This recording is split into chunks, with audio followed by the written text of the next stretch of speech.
Bismillahirrahmanirrahim. Assalamualaikum warahmatullahi wabarakatuh.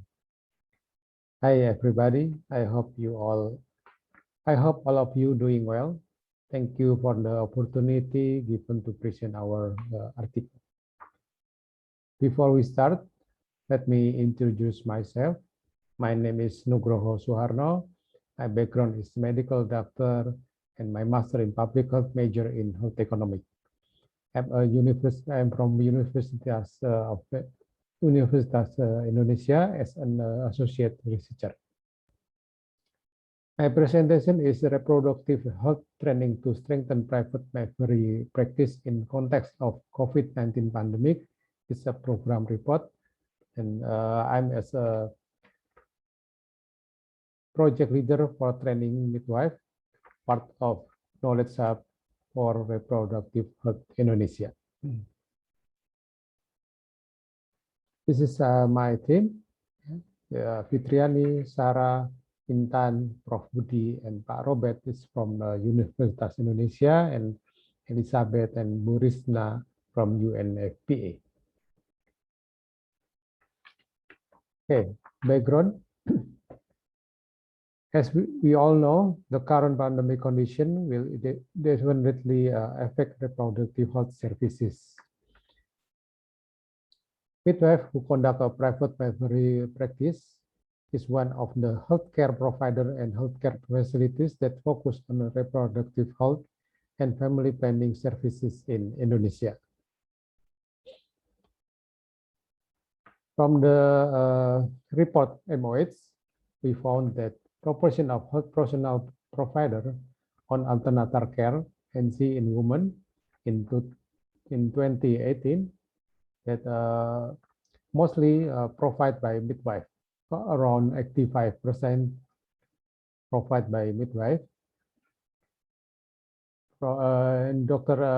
OBGYN only 40%. But for while the proportion of health professional provider for delivery, 63% provided by midwife, OBGYN about 29%. General practice only 1%, and less provided by traditional.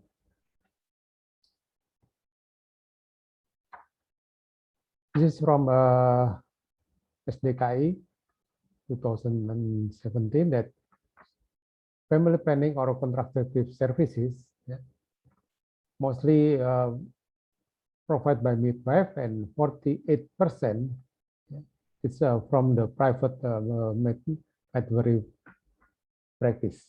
Yeah, we saw in orange color here, and the government about 34%.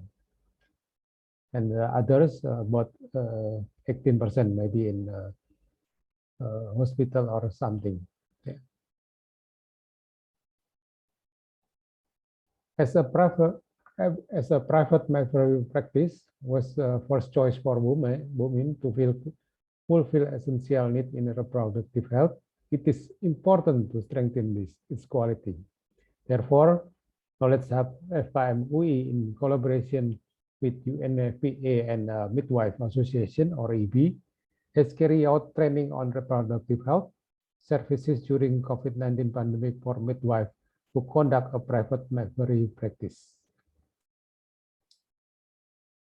This training objective of this training build capacity for midwife practitioners to offer high quality reproductive health services, while at the same time minimizing the risk of COVID-19 transmission. The training methods. Training was conducted by online training using Zoom meeting application. Training method consists of listen and delivery, video, assignment, role play, and discussion, and the theory. We conduct in 3 batches. Each batch consists of 4 classes and was conducted in 5 days. Each class consists around 25 plus minus participants and was facilitated by 2 facilitators who delivered the training material. Yeah, this is mapping of the participant. Yeah. The number of training participants is targeted at 300 people, 300 midwife, but in reality, we got 283 participants who follow it, and participants are spread across 4 provinces. We can show in this picture. From East Java 77, from West Java 87, 88, 86, DKI Jakarta 42, and Banten 78. And the total is 283 midwives. This is the timeline. We start from December 2020, yeah, until closing June 2021. Yeah. We start from the developed model of around 3 months, yeah, from December to February 2021, and then followed by TOT, training for the trainers, and then we try out the module, and then we conduct the introductory training on March, and followed by the midwife training from March 3 until 26. Yeah. After that, we conduct mentoring around 3 months from March to June 2021.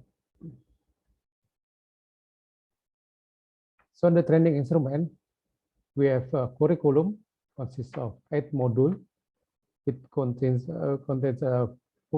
14 learning video, theory, and assignment guideline with the evaluation tools, pre-test and post-test after the training. This is our team that developed 8 module. Yeah, we have 28 expertise to develop 8 module. We choose expertise for each module, from OBGYN, from lung specialists, and others. And then we recruit 70 facilitators for the training. It's mostly from the midwife trainer. This is 8 module. Module 1 is basic knowledge about the COVID-19 health crisis in Indonesia. Module 2, provision of ANC in the COVID-19 pandemic. Module 3, management of birth deliveries, postpartum, newborn, and miscarriage during COVID-19 pandemic. Module 4, family planning and reproductive health services during COVID-19 pandemic. Module 5, COVID-19 infection prevention and control, and waste management at reproductive health services by midwife during COVID-19 pandemic. Module 6, social support for midwife. Module 7, prevention and management of sexual violence. And Module 8, prevention and treatment of STI, including HIV during COVID-19 pandemic. As the timeline that I already saw, that the training batch in March, we have 3 batches with the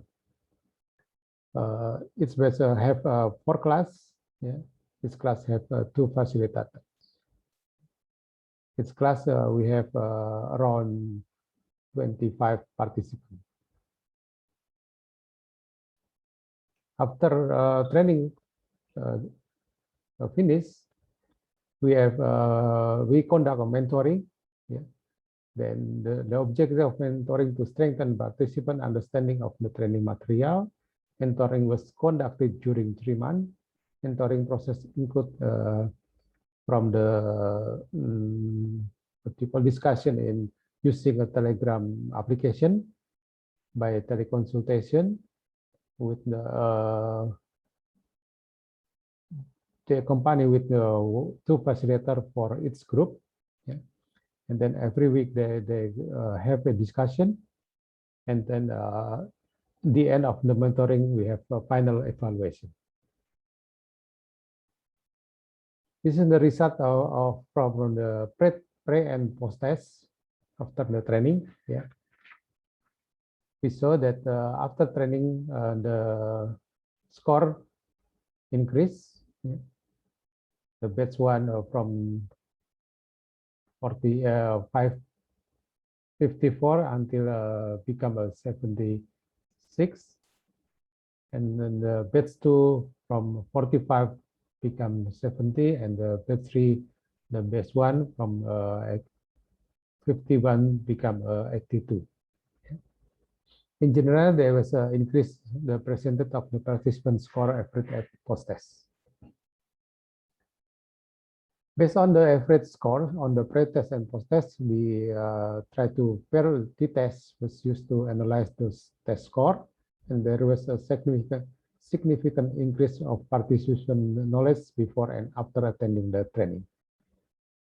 For the mentoring analysis, based on the mentoring evaluation, there were new knowledge or skill that participant only found out after attending this training, and mentoring based on case completion,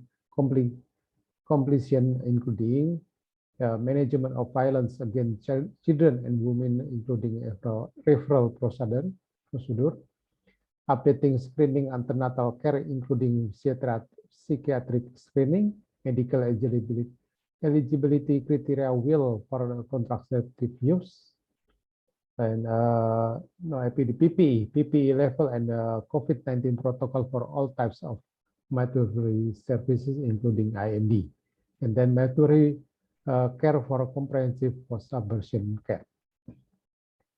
And the conclusion of this training, the knowledge of midwife at private practice on reproductive health services during COVID-19 pandemic is significantly increased after they take this online training. Online training is one of the effective and efficient way to increase the knowledge of midwives during the pandemic situation, and strengthening of midwives' knowledge and skill is the main key to continuously strengthen the quality of reproductive health services. And our recommendation, the availability of the internet connection during the online training must be considered, especially by the participant. And then the consultant and the facilitator need to mastering online training tools, not just Zoom, but the other application. And since there are around 40,000 private midwifery practice in Indonesia, this training should be continued to strengthen the quality of reproductive health services. That's all. Thank you for your attention. We hope our experience to conduct the online training for the midwives was useful. Thank you very much. Wassalamualaikum warahmatullahi wabarakatuh.